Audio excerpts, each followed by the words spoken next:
As Elder Ballard noted earlier in this Comme session, frère Ballard l'a déjà fait remarquer au cours de cette session, divers contre-courants de notre époque ont attiré une plus grande attention du public sur l'Église de Jésus-Christ des saints des derniers jours. Le Seigneur a dit aux prophètes anciens que cette œuvre dans les derniers jours serait une œuvre merveilleuse et un prodige, et elle l'est. Nous invitons tout un chacun à examiner de près l'aspect merveilleux de cette œuvre. Mais il y a une chose que nous voudrions que tout le monde se demande, c'est si nous sommes ou non chrétiens. Dans l'ensemble, les controverses à ce sujet ont tourné autour de deux points de doctrine: notre vision de la divinité et notre croyance au principe de la révélation continue, menant à un canon d'écriture ouvert.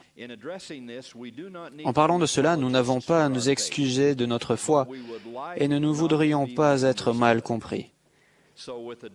Aussi, avec le désir de faire mieux comprendre et de déclarer clairement que nous sommes chrétiens, vais-je parler aujourd'hui du premier de ces deux points de doctrine.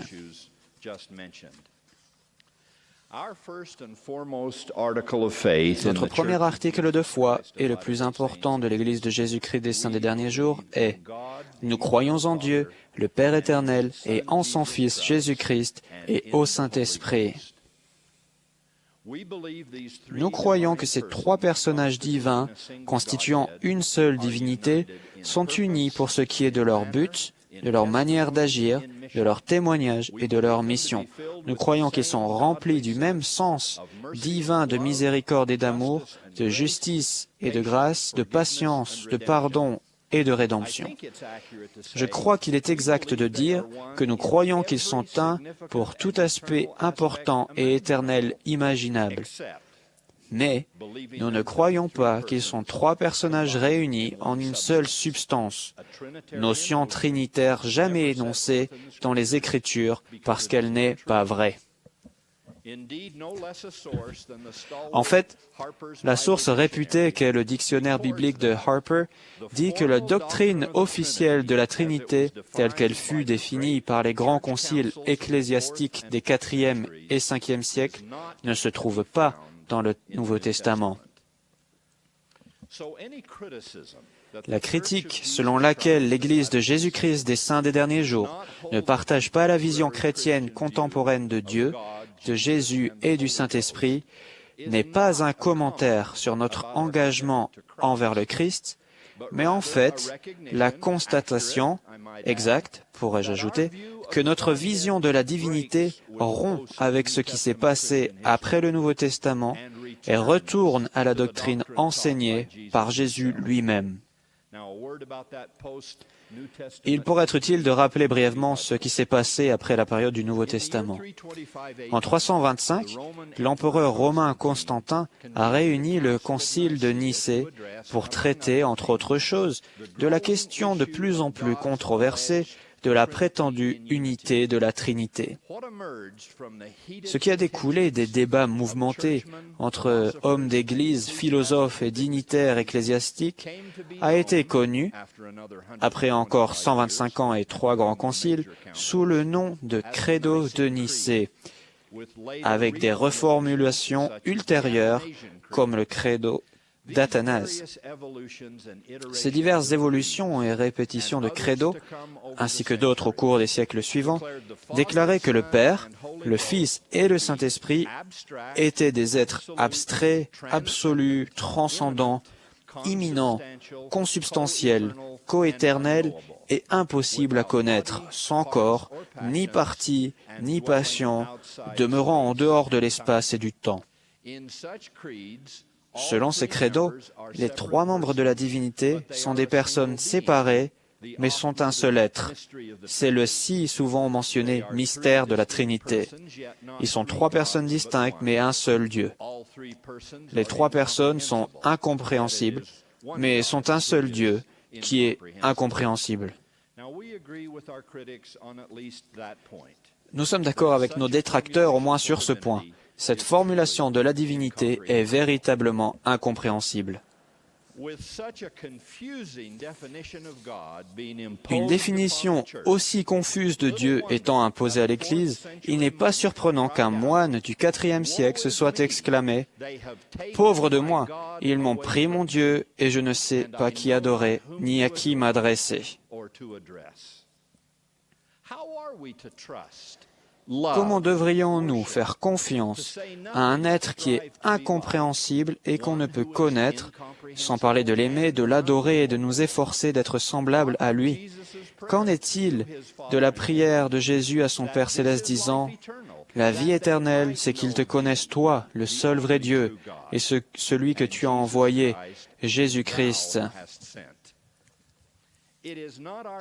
Nous n'avons pour objectif de rabaisser la croyance de qui que ce soit, ni la doctrine de quelque religion que ce soit. Nous respectons la doctrine de chacun, comme nous demandons qu'on respecte la nôtre. C'est aussi l'un de nos articles de foi. Si quelqu'un dit que nous ne sommes pas chrétiens parce que nous n'acceptons pas une vision de la divinité établie au IVe ou Ve siècle, qu'en est-il des premiers saints, dont beaucoup avaient été témoins oculaires du Christ, qui n'avaient pas non plus cette vision? Nous déclarons qu'il est évident, d'après les Écritures, que le Père, le Fils et le Saint-Esprit sont des personnages distincts, trois êtres divins. Cela est illustré sans aucune équivoque par la prière du Sauveur que je viens de mentionner, par son baptême par Jean, par ce qui s'est passé sur le mont de la Transfiguration et au martyre d'Étienne, pour ne citer que 4 exemples.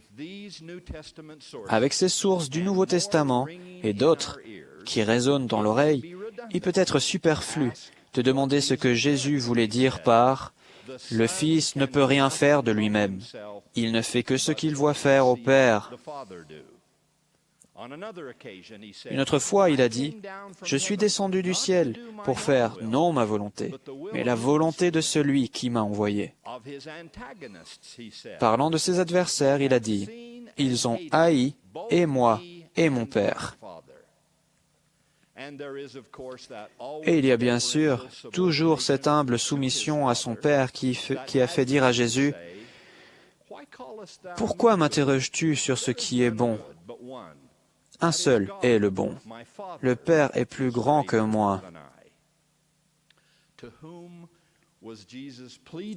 Qui Jésus a-t-il supplié avec tant de ferveur pendant toutes ces années, et notamment quand il s'est écrié plein d'angoisse, « Mon Père, s'il est possible que cette couple s'éloigne de moi. Et mon Dieu, pourquoi m'as-tu abandonné ?» Reconnaître la preuve scripturaire que tout en étant parfaitement unis, les membres de la divinité sont néanmoins des êtres séparés et distincts, n'est pas être coupable de polythéisme. Cela fait en fait partie de la grande révélation que Jésus est venu donner concernant la nature d'être divin. L'apôtre Paul l'a peut-être dit le mieux. Jésus-Christ, existant en forme de Dieu, n'a point regardé comme une proie arrachée d'être égal avec Dieu.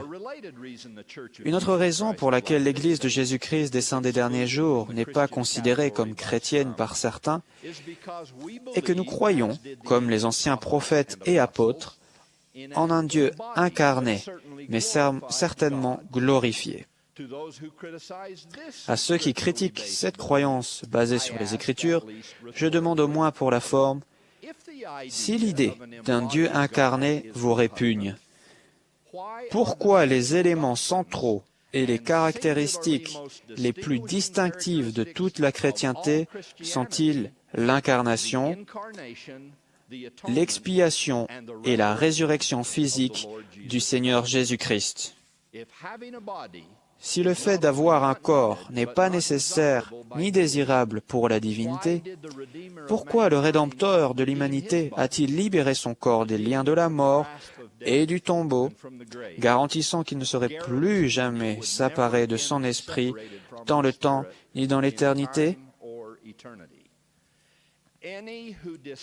Quiconque rejette le concept d'un Dieu incarné rejette le Christ mortel et ressuscité.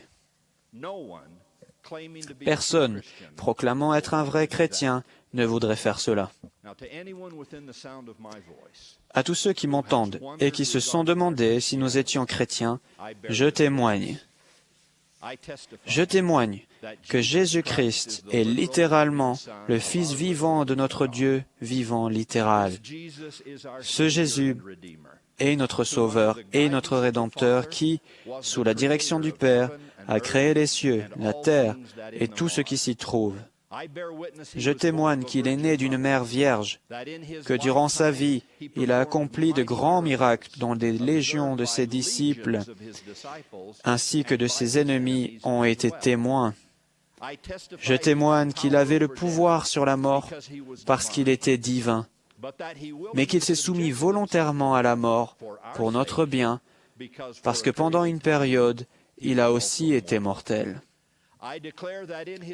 Je déclare qu'en se soumettant volontairement à la mort, il a pris sur lui les péchés du monde, payant un prix infini pour toutes les peines, les maladies, les chagrins et les malheurs depuis Adam jusqu'à la fin du monde.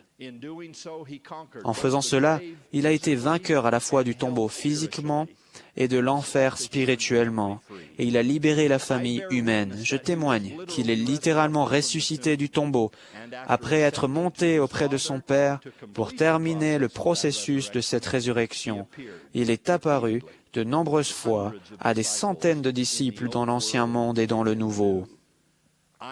Je sais qu'il est le Saint d'Israël, le Messie qui reviendra un jour en gloire, à la fin, pour régner sur la terre en tant que Seigneur des Seigneurs et Roi des Rois. Je sais qu'il n'y a pas d'autre nom donné sous les cieux par lequel l'homme puisse être sauvé, et que ce n'est qu'en nous reposant totalement sur ses mérites, sa miséricorde et sa grâce infinie que nous pouvons obtenir la vie éternelle.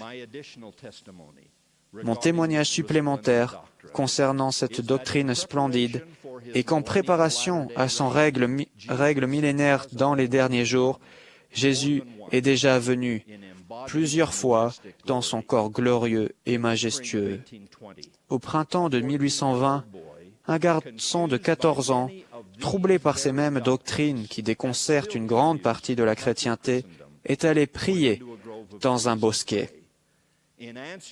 En réponse à cette prière fervente faite à un si jeune âge, le Père et le Fils sont apparus au jeune prophète Joseph Smith comme deux êtres incarnés et glorifiés. Ce jour a marqué le début du retour du véritable évangile du Nouveau Testament, du Seigneur Jésus-Christ et du rétablissement d'autres vérités prophétiques révélées depuis Adam jusqu'à ce jour. Je témoigne que ma connaissance de ces choses est vraie et que les cieux sont ouverts à tous ceux qui recherchent la même confirmation. Par le Saint-Esprit de vérité, puissions-nous tous connaître le seul vrai Dieu et celui qui l'a envoyé, Jésus-Christ. Ensuite, puissions-nous suivre leurs enseignements et être de véritables chrétiens en action autant qu'en parole. C'est là ma prière, au nom de Jésus-Christ. Amen.